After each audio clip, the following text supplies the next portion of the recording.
குழந்தைக்கு நல்ல படிப்பும்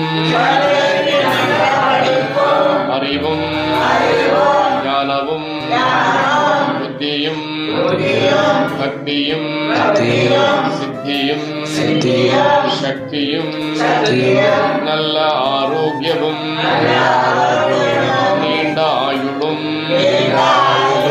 சர்வைஸ்வரியங்களும் சகல சௌபாகியங்களும்